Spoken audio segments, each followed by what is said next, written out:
پیغام T V کے منفرد اسلوب اور مستند معلومات پر مبنی بے شمار دینی اور تعلیمی ویڈیوز دیکھنے کے لیے ہمارا چینل سبسکرائب کیجیے اور ہماری نئی ویڈیوز سے اپڈیٹ رہنے کے لیے بیل آئیکن پر کلک کیجیے۔ بسم اللہ الرحمن الرحیم، ان الحمد للہ والصلاة والسلام علی اشرف الخلق واکرم المرسلین وعلی آلہ وصحبہ اجمعین، اما بعد فاعوذ باللہ من الشیطان الرجیم، بسم اللہ الرحمن الرحیم۔ قد افلح من تزکی وذکر اسم ربہ فصلی، تحقیق وہ شخص کامیاب ہو گیا کہ جس نے اپنی اصلاح کی، اللہ کا نام لیا اور نماز پڑھی۔ تزکیہ نفس کے حوالے سے، پرسنالٹی ڈیولپمنٹ کے حوالے سے ہمارا یہ سلسلہ وار پروگرام آج اس کی 11ویں نشست ہے کہ جس کا موضوع صحبت صالحین ہے، یعنی نیک لوگوں کی صحبت۔ کتاب و سنت میں ہمیں نیک لوگوں کی صحبت اختیار کرنے کا حکم دیا گیا ہے، جیسا کہ قرآن مجید میں حکم ہے، یا ایھا الذین آمنوا اتقوا اللہ وکونوا مع الصادقین، اہل ایمان اللہ سے ڈر جاؤ اور سچے لوگوں کی صحبت میں رہو، یعنی ان لوگوں کی صحبت میں، ان کی کمپنی کے اندر وقت گزارو، ان کے پاس بیٹھو، ان کی مجلس میں رہو کہ جو سچے ہیں، سچ جن کا حال بن چکا ہے، جن کے تمام احوال سچ کے گرد گھوم رہے ہیں۔ تو نیک لوگوں کی صحبت پرسنالٹی ڈیولپمنٹ کا، اپنے نفس کی تربیت کا ایک بہت بڑا ذریعہ ہے، ایک بہت بڑا ٹول ہے۔ صحابہ کرام کو رسول اللہ صلی اللہ علیہ وسلم کی صورت میں، نبی کریم صلی اللہ علیہ وسلم کی صورت میں نبوی اور پیغمبرانہ صحبت نصیب تھی، یعنی صحابہ کو یہ جو اعزاز حاصل تھا صحابہ ہونے کا، تو یہ نبی کریم صلی اللہ علیہ وسلم کی صحبت کی وجہ سے حاصل تھا۔ خود صحابہ کا لفظ صحبت سے بنا ہے کہ جنہیں رسول اللہ صلی اللہ علیہ وسلم کی صحبت حاصل ہوئی ہو۔ تو صحبت صالحین، نیک لوگوں کی صحبت میں رہنا، یہ کوئی چھوٹی بات نہیں ہے، بہت بڑی بات ہے، اور اس کے لیے باقاعدہ ایفرٹ کرنی چاہیے۔ اس کو اگر ہم سادہ سی مثال سے سمجھنا چاہیں، اگر آپ کسی برف کی سل کے پاس بیٹھیں گے تو آپ کو ٹھنڈک محسوس ہوگی، اور اگر آپ آگ کے الاؤ کے گرد بیٹھیں گے تو آپ کو حرارت اور گرمی محسوس ہوگی۔ تو آگ اپنی حرارت آپ کے اندر منتقل کرے گی اور برف اپنی ٹھنڈک آپ کے اندر منتقل کرے گی۔ اسی طرح سے اگر آپ نیک لوگوں کی صحبت میں رہتے ہیں، صالحین کی صحبت میں رہتے ہیں، تو ان کے اندر کے جو احوال ہیں وہ آپ میں منتقل ہوں گے۔ اگر کسی کے اندر زیادہ ایمان ہے تو وہ ایمان آپ کے اندر ٹرانسفر ہوگا، آہستہ آہستہ، یعنی جس قدر آپ اس کی صحبت میں بیٹھیں گے وہ ایمانی احوال آپ کے اندر منتقل ہوتے چلے جائیں گے۔ اگر کسی کے اندر عاجزی زیادہ ہے،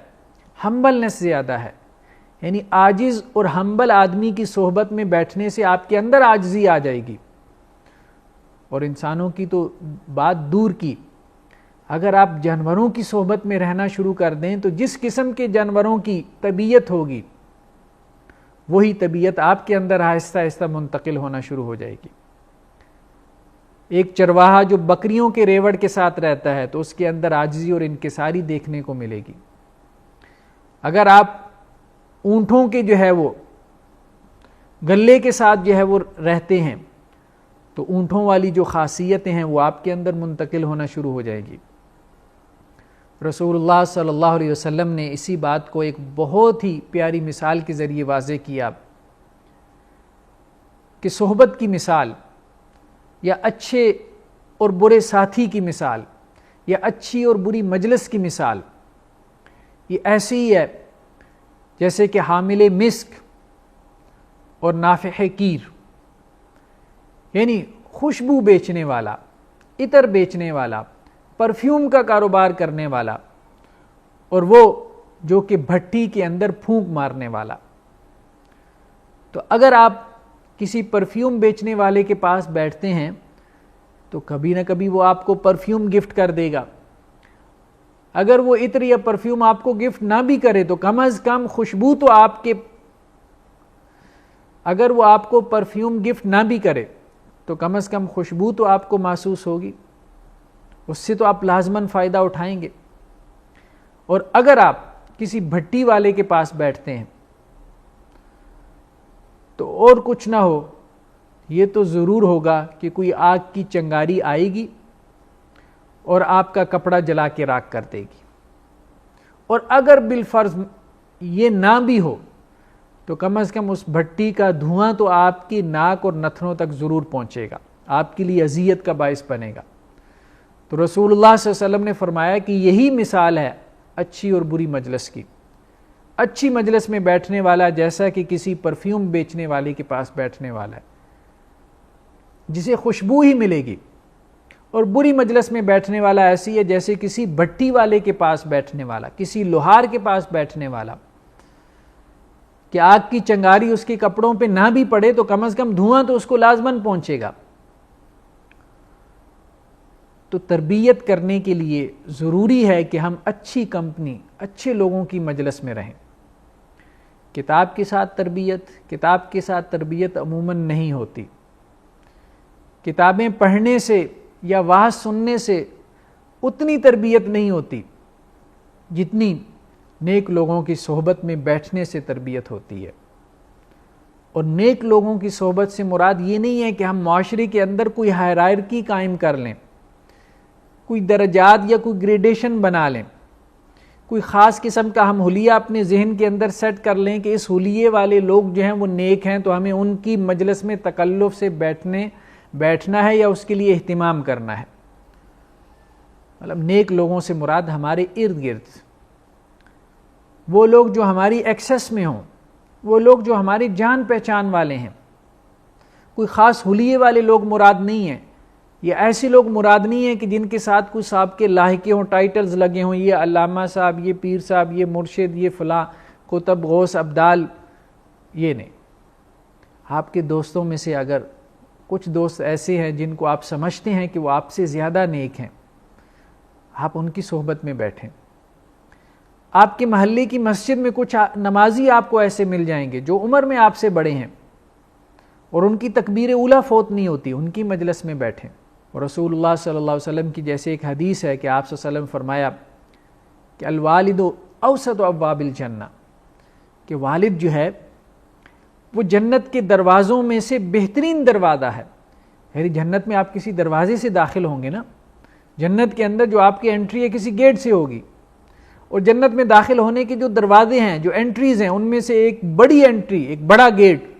وہ تمہارا باپ ہے، تمہارا والد ہے. اب چاہو تو اس دروازے کو ضائع کر دو، بند کر دو، اور چاہو تو اس کا ادب اور احترام کر کے اس دروازے سے جنت کے اندر داخل ہو جاؤ. تربیت کا ایک بڑا میدان اپنی خامیاں دور کرنے کا بھی ہے. یعنی تربیت صرف اس چیز کا نام نہیں ہے، اصلاح نفس صرف اس چیز کا نام نہیں ہے کہ میں نیکیاں کرنا شروع کر دوں، صدقہ کر دیا، تہجد پڑھنی شروع کر دی، تکبیر اولیٰ کا اہتمام شروع کر دیا، اپنے اخلاق کو اچھا بنا لیا. تربیت کا ایک بڑا پہلو یہ ہے کہ میں اپنے اندر کی خامیاں دور کروں، اور یہ خامیاں میں خود اپنے آپ کو نہیں بتلا سکتا جتنا کہ دوسرے مجھے بتلا سکتے ہیں. جیسا کہ رسول اللہ صلی اللہ علیہ وسلم فرمایا المؤمن مرآۃ المؤمن، مومن مومن کا آئینہ ہے. آئینے میں جیسے آپ کو اپنی شکل نظر آ جاتی ہے، اسی طرح سے دوسرا آپ کا جو بھائی ہے وہ آپ کو آپ کی خامیاں بتلا دیتا ہے، دکھا دیتا ہے. اب ہم میں سے جو لوگ شادی شدہ ہیں، اب پارٹنر جتنا ایک دوسرے کو جانتے ہیں، اسپاؤسز میاں بیوی جتنا ایک دوسرے کو جانتے ہیں، شاید ہی کوئی دوسرا جانتا ہو. اب ایک صاحب اپنے پیر صاحب سے تو بیعت ہیں، ان کی مجلس میں ٹوپی پہن کے چلے جاتے ہیں، تسبیح ہاتھ میں پکڑ کے بیٹھے رہتے ہیں، بڑے ادب کے ساتھ، احترام کے ساتھ پیر صاحب کی جوتیاں بھی سیدھی کر رہے ہیں. اب پیر صاحب نے ان کی اصلاح کیا کرنی ہے؟ پیر صاحب کو تو معلوم ہی نہیں ہے، شیخ کو تو معلوم ہی نہیں ہے کہ اس کے اندر کیا کیا خامیاں ہیں. وہ خامیاں تو اس کی اہلیہ محترمہ کو معلوم ہے، وہ تو اس کی بیگم کے علم میں ہے، وہ اس کو بتلا سکتی ہیں کہ بھائی یہ اپنی چیزیں درست کر لو تو نیک بن جاؤ گے۔ یعنی اگر کوئی مرد اپنی اصلاح چاہتا ہے تو اسے چاہیے کہ کبھی اپنی بیوی کے ساتھ بیٹھ کے اس بات پہ گفتگو کر لے کہ ٹھیک ہے، مجھ سے یہ شکایتیں نہ کرو کہ یہ نہیں ملا وہ نہیں ملا، بس ری ایکشن کے بغیر مجھے یہ بتلا دو کہ میرے اندر کیا خامی ہے، تم نے کیا خامی دیکھی ہے، میں اپنی اصلاح کرنا چاہتا ہوں۔ کیونکہ اس کی بیوی کو علم ہے نا کہ ان حضرت کا رات کا ایک بڑا حصہ جو ہے وہ کون سی پاکیزہ فلمیں دیکھنے میں گزرتا ہے، اس کی بیوی کے علم میں ہے کہ یہ میسنجر کے اندر فلاں فلاں سے کس سے جو ہے وہ چیٹ کر رہے ہوتے ہیں، یا واٹس ایپ پہ فلاں فلاں سے کس سے ان کے رابطے ہیں۔ باہر کے لوگوں کو کیا علم ہے، ان صاحب کے استاذ کو، شیخ کو، مربی کو، مینٹور کو، جو بھی کہہ لے، کیا علم ہے کہ ان کے اندر کیا خامیاں کیا برائیاں؟ وہ اصل خامیاں تو انسان کے لباس کے علم میں ہوتی ہیں نا، تو لباس اس کا کون ہے؟ اس کی بیوی، جو اس کو بہت قریب سے جانتی ہے۔ اور اگر کوئی بیوی اپنی اصلاح کرنا چاہتی ہے تو اپنے شوہر سے پوچھ لے کہ بھائی بغیر ری ایکشن کے، بغیر رد عمل کے یہ بتا دو میرے اندر کیا خامیاں۔ ہماری آپس کی لڑائی جھگڑا اختلاف ایک طرف، بس دینداری کا تقاضا یہ ہے کہ میں آپ سے مشورہ کر رہی ہوں یا میں آپ سے مشورہ کر رہا ہوں کہ میں اپنی اصلاح چاہتا ہوں، میں اپنی پرسنالٹی کو ڈیولپ کرنا چاہتا ہوں، آپ بتا دیں میرے اندر کیا خامی ہیں، کیا کوتاہی ہیں جن کو میں بہتر بنا۔ پھر جب وہ بتا دیں تو اب شیطان ہزار تعویلیں سجائے۔ اگر آپ نے اپنی بیوی سے مشورہ لے لیا کہ بتاؤ میرے اندر کیا خامی ہے، اور وہ کہے کہ تم متکبر ہو، اب آپ کہو کہ باہر تو ساری دنیا مجھے عاجز کہتی ہے، تو تم مجھے متکبر کہہ رہی ہو، تو تم تو میری چونکہ فریق مخالف ہو تو میں نے تمہاری بات ہی نہیں مانی۔ نہیں، اگر اس نے کہہ دیا تو اب اس کو سمجھ لیں کہ وہی حقیقت ہے، وہی ریالٹی ہے جو وہ کہہ رہی ہے۔ اگر آپ نے دیانت داری سے، اس سے آنیسٹی سے اس سے مشورہ مانگ لیا،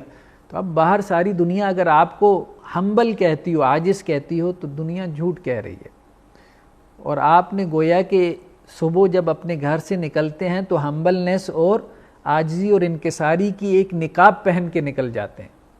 یعنی جیسے آپ نے اپنے وارڈروب میں کچھ نقابیں رکھی ہوئی ہیں جو نظر نہیں آتی، جب گھر سے باہر نکلتے ہیں تو نقاب پہن لیتے ہیں۔ اب لوگوں کو وہی نظر آتا ہے کہ آپ بڑے ہمبل ہیں، گھر آتے ہیں تو پتہ چلتا ہے کہ تکبر ہے، متکبر ہیں، رویوں میں مسائل ہیں، ایٹیچیوڈ پرابلم ہے۔ تو اس طرح سے اپنی اصلاح کریں۔ مطلب ہم میں سے ہر شخص کو چاہیے کہ کچھ ایسے لوگوں کی صحبت میں رہے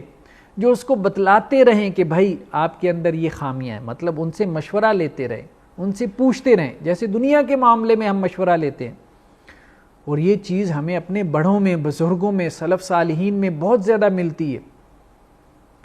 یعنی رسول اللہ صلی اللہ علیہ وسلم کی زندگی میں تو یہی تھا کہ آپ صلی اللہ علیہ وسلم معلم بھی تھے، ٹیچر بھی تھے، مربی بھی تھے، مینٹور بھی تھے، لیکن اب تعلیم بالکل ایک علیحدہ میدان بن چکی ہے، تربیت ایک بالکل ڈیفرنٹ میدان بن چکی ہے۔ اب عموماً جو استاذ ہوتے ہیں وہ انسٹرکٹر بن گئے ہیں، وہ کلاس میں آتے ہیں بس لیکچر جھاڑ دیا۔ بچوں کی تربیت کرنی ہے، بچوں کو اس مقام پہ لے کے آنا ہے جہاں استاد کھڑا ہے، اخلاقی اعتبار سے یہ بہت کم لوگ کر پاتے ہیں۔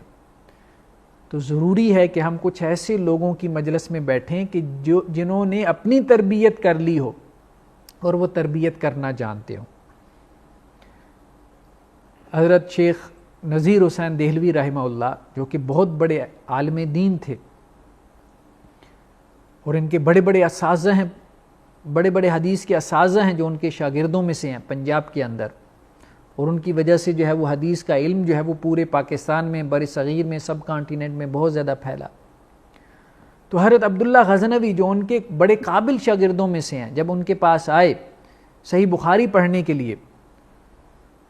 تو حضرت نذیر حسین دہلوی کا یہ ایک جملہ ہے، ان کی یہ سٹیٹمنٹ ہے، مطلب ان کو کہا جاتا ہے شیخ الکل فی الکل، یعنی وہ تمام علوم میں تمام بڑے اساتذہ کے شیخ ہیں۔ تو اپنے شاگرد کے بارے میں وہ کہہ رہے ہیں، عبداللہ غزنوی کے بارے میں، کہ مجھ سے بخاری پڑھ گیا اور مجھے نماز سکھا گیا، نماز سکھا گیا۔ تو یہ ہے کہ استاذ ہونا بالکل ایک علیحدہ بات ہے، مربی ہونا بالکل ایک علیحدہ بات ہے۔ سید احمد شہید رحمہ اللہ، اور اسی طرح سے شاہ اسماعیل شہید، حضرت شاہ اسماعیل شہید نے بیعت کی تھی، بیعت جہاد سید احمد شہید کے ہاتھ پہ، اور جہاد کے لیے جب ان کا قافلہ یہاں سے نکلا اور پشاور میں پہنچا سکھوں سے جہاد کے لیے، تو وہاں پہ عجیب منظر ہوتا تھا کہ صبح سید احمد شہید صاحب کی مجلس ہوتی تھی، اصلاحی مجلس، اور حضرت شاہ اسماعیل شہید سامنے بیٹھے ہوتے تھے اپنی تربیت کروانے کے لیے. اور حضرت شاہ اسماعیل شہید بڑے عالم دین تھے، تو ان کی علمی مجلس پھر ظہر کے وقت ہوتی تھی، اور سید احمد شہید وہ مربی تھے، وہ عالم نہیں تھے، وہ پھر سامنے بیٹھ جاتے تھے، ایک طالب علم کی حیثیت تھے. تو یہ چیزیں ہمیں سلف کے ہاں ملتی ہیں کہ تربیت ایک بالکل علیحدہ فن ہے. تربیت یا مربی اس کو کہتے ہیں. معلم تو وہ ہے کہ جس نے علم منتقل کر دیا،